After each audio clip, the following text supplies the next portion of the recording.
Sukhi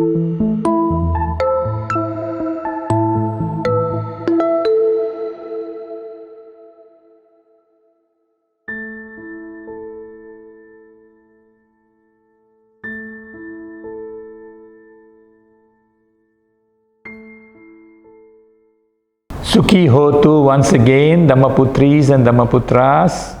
Let me continue with the insights into the universal lotus greeting. I mentioned to you that the first element is Namaskara. Namaskara is ingrained among Dhammaputris and Dhammaputras. If you just recall, when we start our daily Vandana, we begin by doing Namaskara to Buddha thus.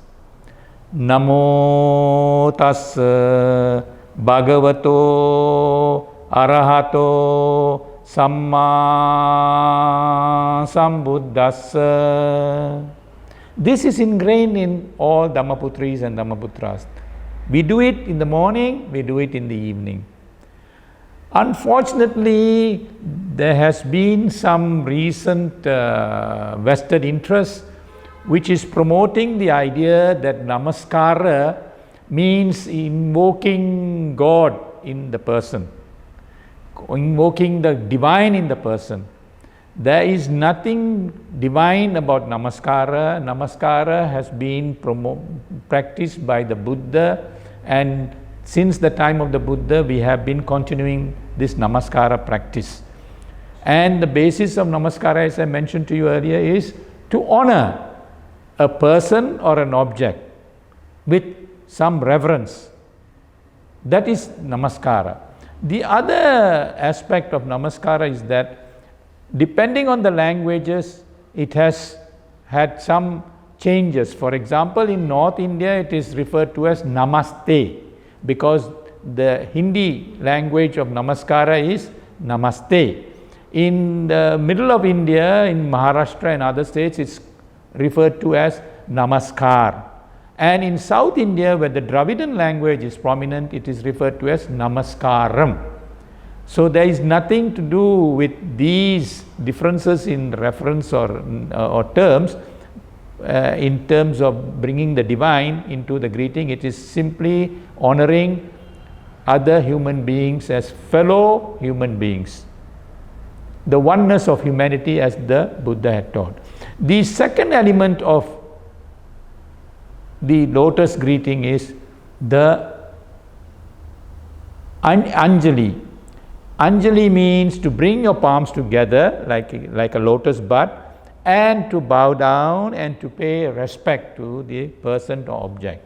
And again, Anjali is practiced by Dhammaputris and Dhammaputras all the time, day in and day out.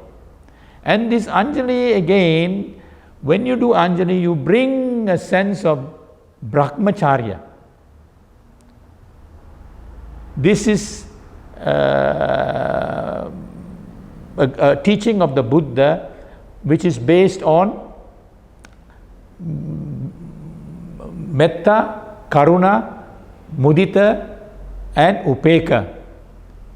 Brahma Vihara means emotional and mental sublime state.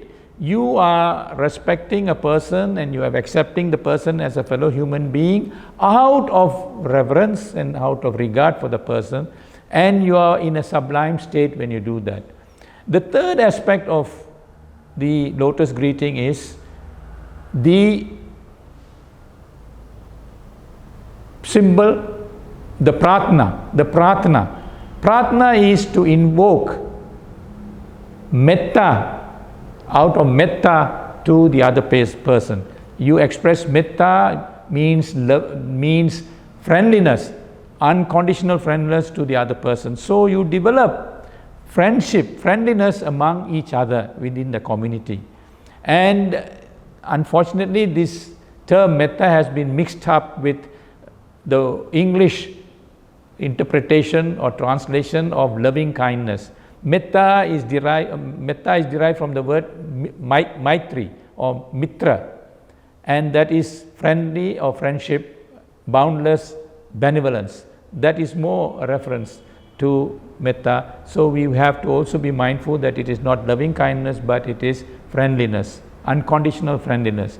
And the last aspect is the symbol of the lotus. The lotus, as I mentioned earlier, because as far as the Buddha Dhamma is concerned, it enriches the greeting and it brings in a spiritual crown or crust into the greeting. So when we greet each other, Sukhi Hotu, we are bringing a rich culture, a rich spiritual experience and a rich spiritual heritage. Next, I would like to share with you some of the historical and other aspects of the greeting which should enthuse all of you to practice this wholesome, wonderful, graceful greeting, Sukhi Hotu.